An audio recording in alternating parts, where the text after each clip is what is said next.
Con el ánimo de contribuir con rigor y con seriedad al debate sobre la coyuntura económica, la Fundación FAES ha reunido en esta mesa a dos prestigiosos economistas europeos, el profesor Dongues y el profesor Fernández, con el objetivo de que nos den su visión sobre las perspectivas económicas para 2015, tanto a escala global, a nivel europeo y, por supuesto, en lo que hace referencia a la economía española. Profesor Dongues, profesor Fernández, existen determinados elementos, comenzando con la economía internacional, como digo, determinados elementos como las causas que subyacen a la desaceleración china, el impacto de la caída del precio del petróleo, el dudoso éxito de los programas monetarios y fiscales puestos en marcha en Japón o las dudas que existen sobre la capacidad de las economías emergentes de digerir el fin de los impulsos monetarios no convencionales de la Reserva Federal en Estados Unidos. Todos estos elementos parece que añaden puntos de incertidumbre a esas perspectivas económicas globales para el año 2015. Nos gustaría saber qué se puede esperar de la economía mundial, empezando por el profesor Dongues, para el año 2015, a partir del comportamiento esperado de los principales bloques económicos, como Estados Unidos, Europa, los BRICS o Latinoamérica. Winston Churchill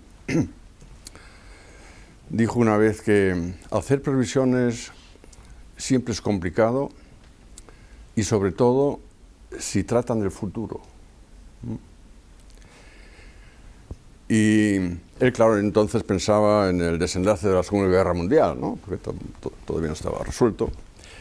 Pero los economistas sabemos que efectivamente hacer previsiones es muy complicado. Las hacemos porque son necesarias hacerlas para determinadas cosas, como, yo qué sé, configurar un presupuesto estatal o calcular una evolución de las pensiones. Entonces necesitas una base de datos, pero por lo menos yo, pero creo que también Fernando, somos perfectamente conscientes de que una décima más, una décima menos, eso no sirve para nada y de mañana ya puede ser papel mojado. Lo que sí sabemos, creo yo, que a lo largo del año 2014 y ahora ya entrados en el año 2015, ha habido, como bien ha dicho nuestro moderador en la introducción, una desaceleración. Por diversas causas, una de ellas posiblemente sea la incertidumbre relacionada con la crisis geopolítica, digamos, Ucrania-Rusia, eso afecta mucho a la economía alemana, o la crisis en el Medio Próximo. O sea, estos son factores que normalmente actúan como si fuera un impuesto adicional. Incertidumbre siempre es un impuesto adicional. Y luego tenemos los retos en China y en otros países emergentes asiáticos, que se les había ido un poco de la mano, digamos, el desarrollo equilibrado de sus economías y que tienen que arreglar esto. Y lo están haciendo. Y eso, claro, tiene un efecto contractivo, dado el peso que tiene, sobre todo China y la India, en la economía mundial, a diferencia de Estados Unidos, que es donde, digamos, mejor van las cosas, entre comillas, y también en la Unión Europea, en Gran Bretaña. Pero en términos generales creo que estamos en un periodo de expansión, aunque moderada, a nivel mundial. Tenemos un programa coyuntural notable, que es la caída del precio del petróleo, que no es otra cosa como un programa de estímulo, digamos, al menos para los países importadores, y luego creo que tenemos que hablar a qué se debe esto y cuánto puede durar esto, pero de momento, desde luego, es un programa de estímulos. Tenemos una política monetaria muy expansiva. Yo tengo mis dudas de que esto sirve para algo, pero bueno, ahí está, una política monetaria expansiva. Tenemos una política fiscal que ya no es tan restrictiva como lo fue en tiempos anteriores, sobre todo en Europa. Y por lo tanto, pues 2015 va a ser un año de crecimiento modesto y el gran reto sobre todo para los gobiernos en los diferentes países, va a ser consolidar esto, ¿no? Y pensar un poco qué tipo de condicionamientos necesitamos para que esta incertidumbre que esté de alguna forma quede neutralizada. Y creo que esto va a ser parte de lo que vamos a hacer. Sí, yo comparto la opinión de profesor Ángel, de Jürgen, que el año que viene es un año de moderada expansión. Claramente. Lo que me gustaría añadir a lo que le ha dicho es que es un año en el que la moderada expansión va a ser desigual entre distintas zonas. Yo creo que una de las grandes incógnitas que vamos a tener que resolver a lo largo del año que viene es el impacto que va a tener la subida de tipos en Estados Unidos en las economías emergentes, ¿no? Yo creo que la gran novedad respecto a estos periodos de crisis es que vemos una economía americana fuerte, una economía americana que está recuperando tasas de crecimiento importantes, una economía americana que se empieza a crear empleo, en el que el sector inmobiliario está creciendo. Todo eso obviamente va a repercutir en un fortalecimiento del dólar y en una subida de tipos de interés. El impacto que eso tenga en las economías emergentes va a añadir dudas, incertidumbre a esa desaceleración que tú anunciabas también antes en China, India, etcétera. Yo creo que eso va a ser una de las grandes incógnitas que habrá que resolver en 2015. ¿Cómo son capaces de soportar las economías emergentes el cambio en la política monetaria norteamericana y, por lo tanto, el cambio en los flujos de capital? Gran parte del crecimiento en estos países era financiado con entradas de capital provenientes en general del mundo financiero, pero los países desarrollados, buscando rentabilidades altas. En la medida en que esto se va a revertir y que en Estados Unidos va a ofrecer importantes rentabilidades a la inversión y a los capitales, probablemente estos países emergentes se encontrarán en una situación más complicada en términos de balanza de pagos, más complicada en términos de financiación, por lo tanto, de sus desequilibrios. Y eso se lo unimos a las grandes dudas que últimamente estamos teniendo sobre el crecimiento en China y el impacto geopolítico que eso puede tener, creo que va a ser una de las grandes incógnitas. Desde el punto de vista europeo, eso tiene un efecto positivo, indudable, que es una cierta depreciación del euro y por lo tanto un cierto estímulo exportador, al que se añade el impacto que también ha señalado antes el profesor Donges de la caída del precio del petróleo, que en Europa es además un factor positivo diferencial. Y eso va a configurar un escenario, yo creo, de moderada recuperación. Es verdad que es un año en el que vamos a ver la eficacia de las políticas monetarias extraordinariamente no convencionales, ¿no? Llegando a terrenos difíciles de justificar, pero que parece que es el consenso político de estos años, ¿no? Y vamos a ver qué recorrido tiene eso. Por tanto, yo sin entrar en detalles de los que luego profundizaremos, yo creo que el año 2015 pinta razonablemente bien. Va a ser un año mejor que este, sin ninguna duda, por supuesto la economía española también, pero va a ser un año en el que nos vamos a enfrentar a problemas distintos. Yo creo que vamos a dejar atrás la crisis y la crisis financiera y vamos a empezar a hablar de qué pasa cuando la economía americana crece y qué pasa cuando los tipos de interés empiezan a subir en Estados Unidos. Muy bien. Ha hablado el profesor Donges del impacto del precio de la caída del precio del petróleo. Desde un punto de vista de la economía global, es evidente que el precio del petróleo, un precio del petróleo bajo, beneficia a algunos países, como también ha dicho Fernando, y perjudicará a otros. ¿Cuál será el impacto general y cuánto tiempo podríamos prever ese precio del petróleo bajo en la economía? Estamos en una situación rara, por decirlo de alguna forma, ¿no? En el pasado, cuando había problemas geopolíticos, como los que mencioné antes, esto se reflejaba casi inmediatamente en una subida del precio del petróleo. Y eso nos ayudaba también mucho a hacer nuestras previsiones y tal. Y ahora tenemos problemas geopolíticos en Medio Oriente y en el este de Europa y tal, y baja.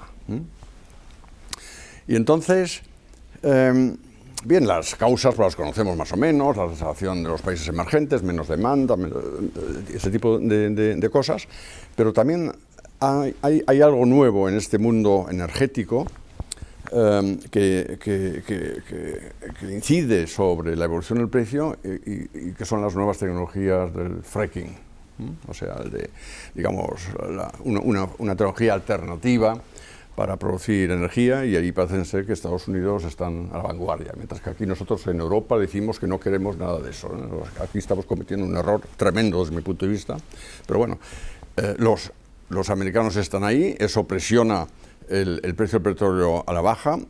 Arabia Saudí además quiere que siga bajando ese precio, pero por otras razones, para hacer menos rentable esta alternativa sustitutiva, digamos, del petróleo convencional.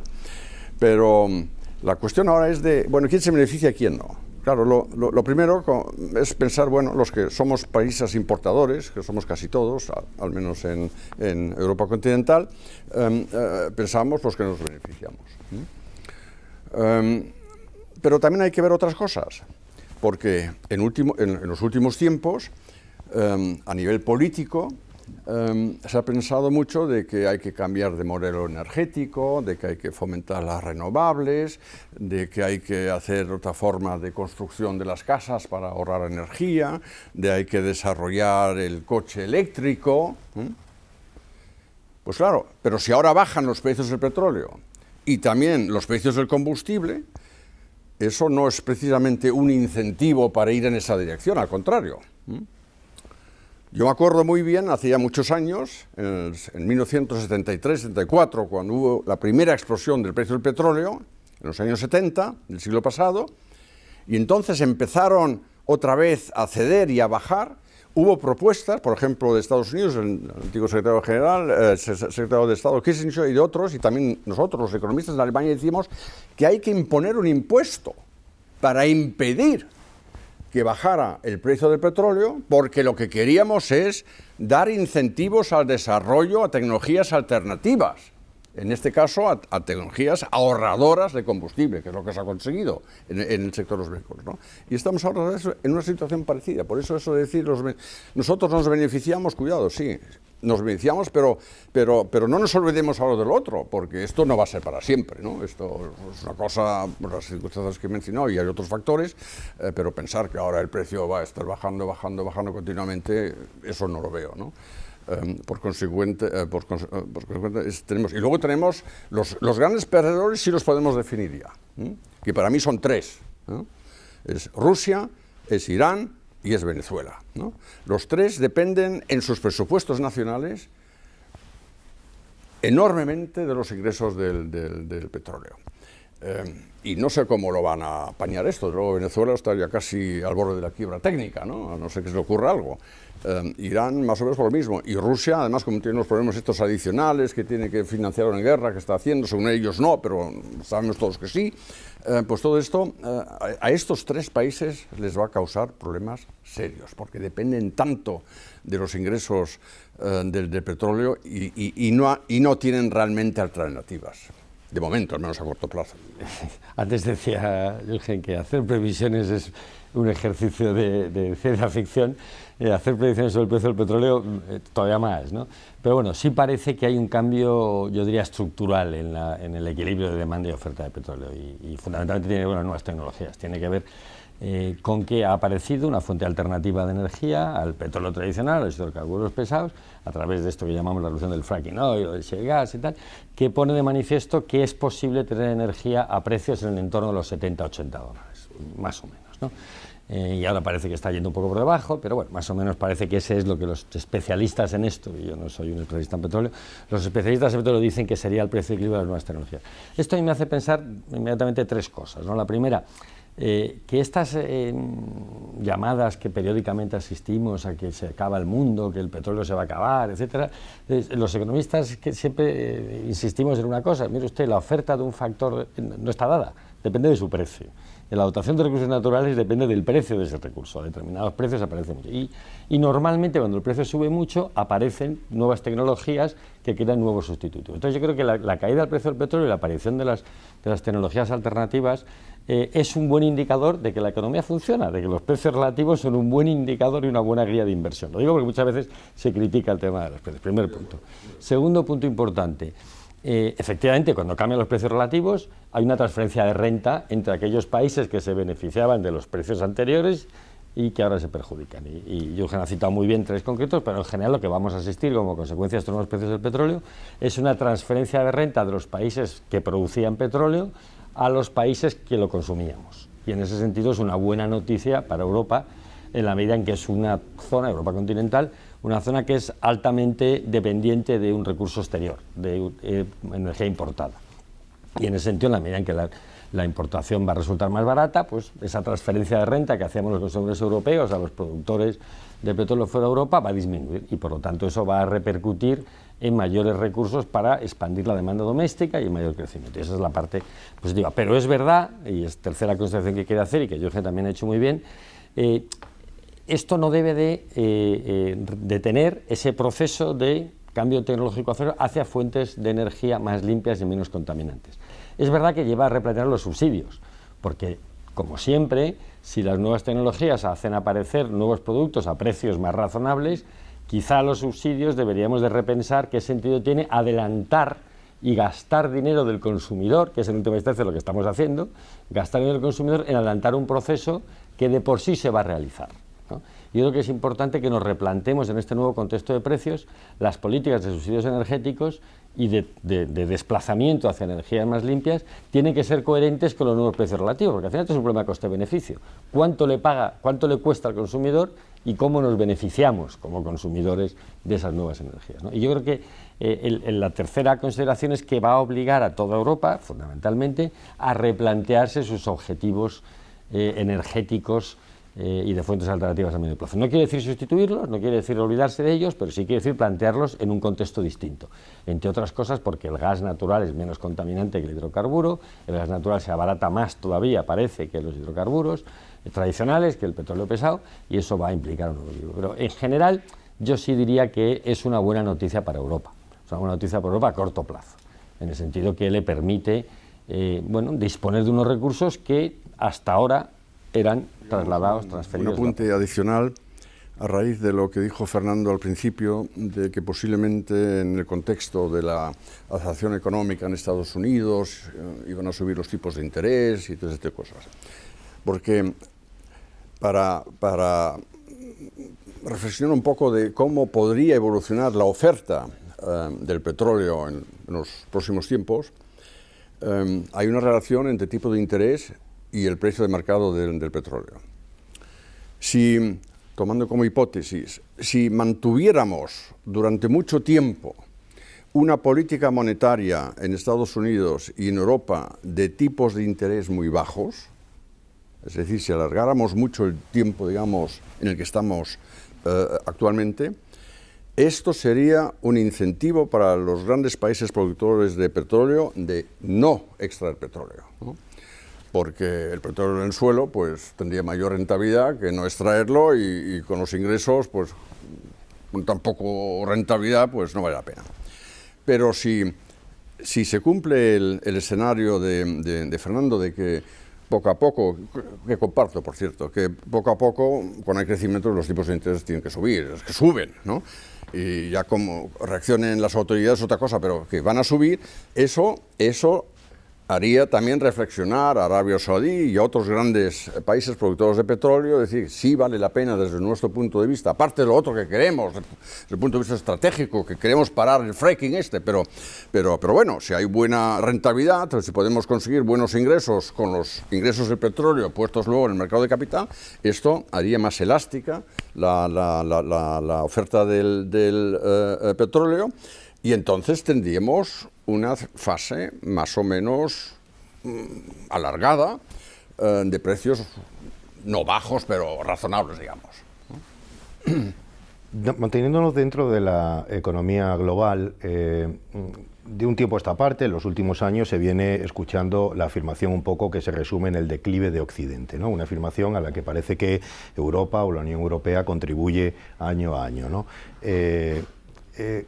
En este contexto, venimos hablando de un nuevo orden económico global en el que países emergentes, los BRICS, pero también muchos latinoamericanos, están llamados a recoger un poco el testigo de los grandes bloques económicos tradicionales, Europa y Estados Unidos, que han liderado el mundo, por así decirlo, en los últimos 200 años, ¿no?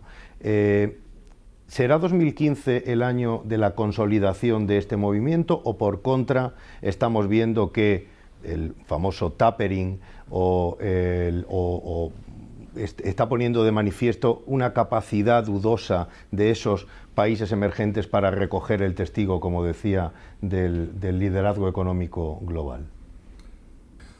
Bueno, yo no entro en estas visiones de declives y de decadencias y tal. Yo desde que soy pequeñito siempre estoy viendo que estamos decayendo, ¿no? Y que estamos en declive, pero solo lo que veo es que progresamos y que hay más cosas y que el bienestar sube o sea, a mí estas cosas catastróficas no me convencen simplemente porque yo no veo ninguna sociedad, tampoco en Europa, no veo a ninguna persona que se quede con las manos cruzadas cuando vea que hay problemas y que no hago nada para resolverlos. Eso no va en el gen humano, digo yo, ¿no? Por lo menos aquí en Europa no somos así, y lo hemos visto, hemos tenido ya crisis de todo, también hemos tenido el petróleo, y muchas crisis hemos tenido, y siempre hemos salido mejor, al final hemos estado mejor de lo que habíamos estado antes, y yo sigo confiando en eso. A lo que tú dices con los países emergentes, eso ya está en marcha, eso es otro tema. Eso es simplemente lo que ha pasado aquí, prácticamente se inició ya hace 40 años, cuando los primeros países emergentes, que entonces eran un poco pequeñitos, los famosos 4 tigres, Corea del Sur, Taiwán, Hong Kong, entonces todavía colonia británica, Singapur. Estos 4 empezaron a irrumpir en el comercio mundial, en el orden de la División Internacional del Trabajo. ¿Por qué? Porque hasta entonces se habían empezado a industrializar hacia adentro, llegaron a sus límites y dijeron, no, para seguir creciendo tenemos que seguir creciendo hacia afuera, y se convirtieron en economías exportadoras de primera. Estos fueron los primeros, los 4 tigres, que ya entonces cambiaron mucho en el orden internacional, nos obligaron en muchos países europeos, en estas industrias tradicionales como textiles, naval, ese tipo de cosas, adaptarnos porque no podíamos resistir esa competencia. Luego vienen, 20 años después, 30 años después, vienen los grandes, ¿no? Como China, India y en Iberoamérica también algunos, Brasil entre ellos, México ahora, que hacen lo mismo, de hecho hacen lo mismo, o sea, están haciendo lo que es de manual, ¿no? Y el manual, ¿qué nos dice? Que si tú quieres tener una economía eficiente, si tú quieres tener una economía con potencial de crecimiento y de empleo, potencial de crecimiento y empleo, con independencia de lo que es el ciclo coyuntural, tienes que especializarte, tienes que participar en el mercado mundial, casi ilimitado, y buscar ahí tus nichos.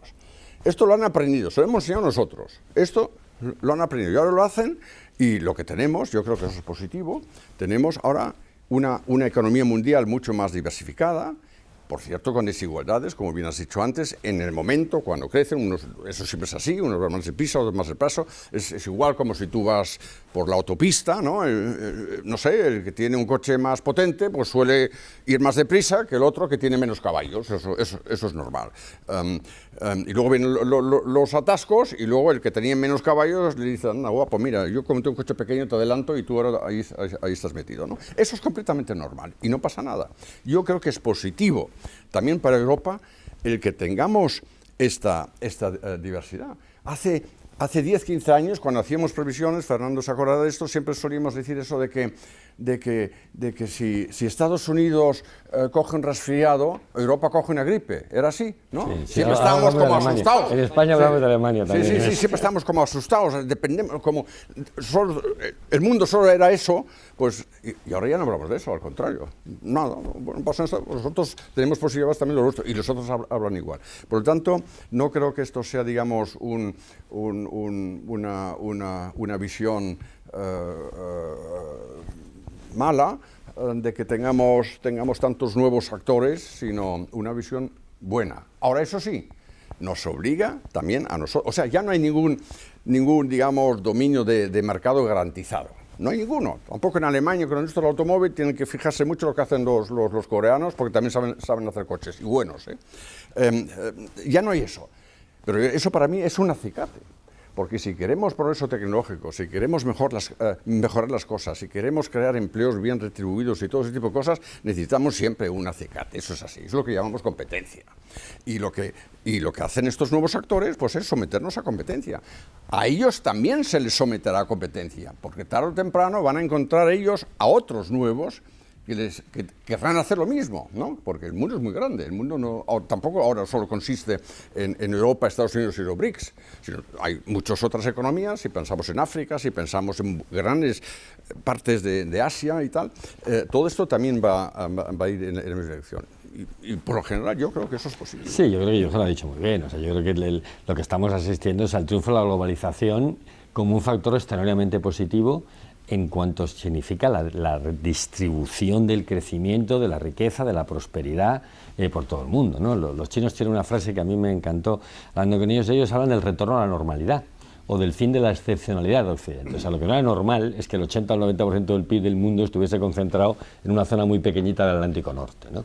Y eso, evidentemente, empezó a cambiar hace mucho tiempo, y está cambiando. No, hay muchas estimaciones que hablan de que las 2/3 partes del crecimiento mundial en esta década, de la que estamos, del 2010 al 2020, provendrá de eso. Yo creo que eso va a continuar. Los ritmos a los que eso... Menos mal. Eso, afortunadamente, afortunadamente, si comparto... Lo que sí es verdad es que los ritmos de ese cambio, bueno, pues, como muy bien ha puesto también el ejemplo de las autopistas, no son siempre los mismos, ¿no? Y parece que en estos años próximos, luego en 2015, lo que vamos a ver es una desaceleración de algunas de estas economías emergentes más pujantes y una revitalización de las tasas de crecimiento de algunos de los países. Pero no nos olvidemos, los emergentes seguirán creciendo, los emergentes bien comportados, aquellos que afrontan la internacionalización de sus economías, que se abren al mercado exterior, que son competitivos, seguirán creciendo a tasas del 6, más o menos, y las economías desarrolladas mejor comportadas crecerán a tasas del 3. Luego, en términos relativos, la distancia se va cortando. Yo creo que es un fenómeno muy positivo. A mí me gusta cada vez más hablar de la extensión de eso más allá de los BRICS, ¿no? Porque yo siempre digo que hay vida más allá de China, hay vida más allá de la India.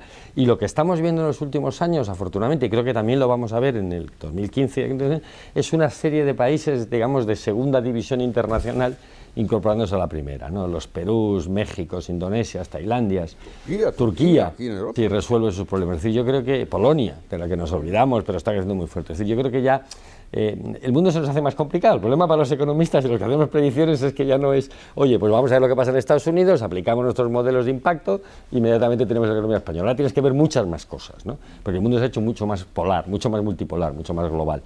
Y vamos a ver actores nuevos en ese proceso. Yo creo que eso es positivo porque, insisto, estamos viendo la distribución mundial del crecimiento y la prosperidad.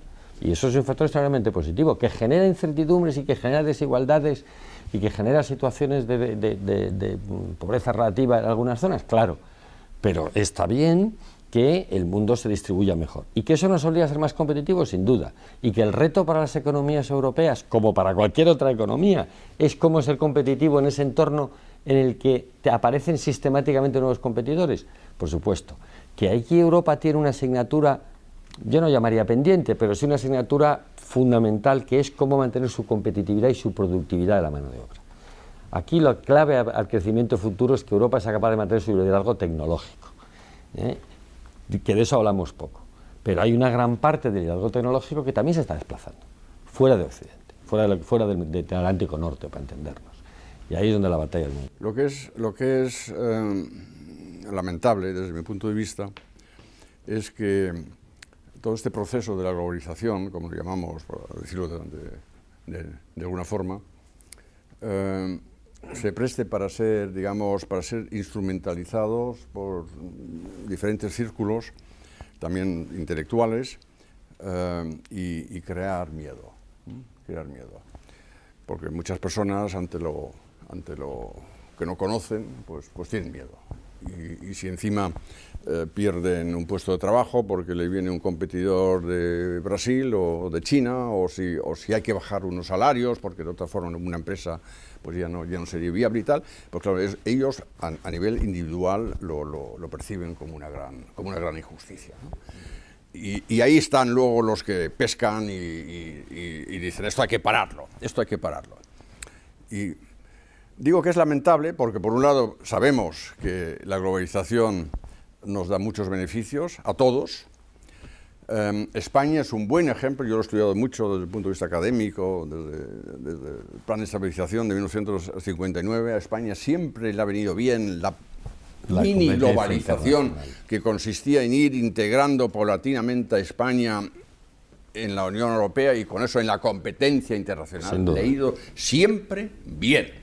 a España, y me refiero... Y le ha ido mal al contrario, y le ha ido mal al contrario. Siempre que se ha cerrado en sí misma le ha ido mal. Siempre ha ido bien. Y por lo tanto, pues no hay que crear eso, pero luego veo a los que crean este miedo, ¿no? Y me pregunto, pero vamos a ver, ¿a quién os dirigís cuando decís que la globalización es algo mala? Porque si veo luego a las personas, a ellos mismos y a las personas que les siguen, les digo, pero si vosotros sois el ejemplo perfecto de la globalización. Lleváis un traje que se ha fabricado en Tailandia. Conducís un coche alemán. Os vais de crucero al Mediterráneo. Coméis, yo que sé, cosas rarísimas del Japón y lo que sea, pero si sois vosotros mismos, globalización. Hay que ver solo las alpargatas que lleváis, todo eso, ¿no? Pues muy bien, que no queréis la globalización, pues quitaros todo eso, ¿no? Todo eso fuera, y de vacaciones nada, a la sierra, como mucho. Y de comer, pues venga, patatas fritas y la famosa tortilla de patatas, ¿de acuerdo? ¿No? Pero es una cosa extraña, o sea, luchan contra algo de lo que ellos mismos ya a nivel individual se están beneficiando, porque claro, no hay cosa mejor que irse a comprar y poder elegir entre muchas cosas, y puede ser un producto español, puede ser un producto alemán, o puede ser un producto chino, lo que le guste a uno. Y eso diversidad siempre significa también tener más alternativas. Yo de acuerdo contigo, hay que desdramatizar un poco estos movimientos antiglobalización, porque los ha habido siempre. Es decir, recordemos que en Europa, durante muchos años, hablamos de la Europa fortaleza. La vieja idea aquella de que solo éramos capaces de mantener el modelo social europeo si nos cerrábamos al mundo, ¿no? Y antes los luditas, que se opusieron a los industriales. Es decir, gente que se opone al cambio, que se opone a mí lo único que me sorprende es que le llamemos a eso progresista, cuando es lo más conservador y reaccionario que puede haber, ¿no? Es decir, yo no quiero que el mundo cambie, no que me baje, no. Pero la verdad es que efectivamente la evolución es extraordinariamente positiva, pero es verdad también que hay que prepararse para competir en ese entorno global. Y esto es lo que nos toca, y me gusta mucho el punto que has dicho antes de España, porque comparto plenamente. A España siempre le ha ido bien cuando se ha abierto la economía internacional y siempre le ha ido mal cuando se ha cerrado en sí misma, pero a España, a Corea, por un ejemplo claro de desarrollo, a México, a China. Es decir, la realidad te demuestra que cuando uno se abre al mundo, empieza a exportar, empieza a competir internacionalmente, pues evidentemente empieza a ser más productivo, más eficaz y le va mejor. Y eso le pasa a Europa, ¿no? Yo creo que este es el debate fundamental en Europa. ¿Cómo somos capaces? Si me olvido un poco, Europa ha vivido demasiado ensimismada en sí mismo. En los últimos años, con la crisis del euro, y aprovecho porque veo que quieres entrar en Europa, pues un poco el problema que yo veo es que quizá Europa ha estado mirándose el ombligo excesivamente, ¿no? Mirando demasiado a sí mismo qué es lo que tenemos que resolver internamente. Que es verdad que tiene una agenda pendiente de completar la unión monetaria. Pero cada vez más tenemos que empezar a elevar la vista, mirar hacia el mundo, dejar de mirarnos tanto a nosotros mismos y pensar cómo Europa es competitiva en ese nuevo mundo globalizado. Y esta es para mí la clave del año 2015, ¿no? Superemos la crisis, esta visión de hacer política económica con el retrovisor, no viendo dónde estábamos y empezar a pensar en este nuevo contexto qué es lo que Europa puede y debe hacer, ¿no?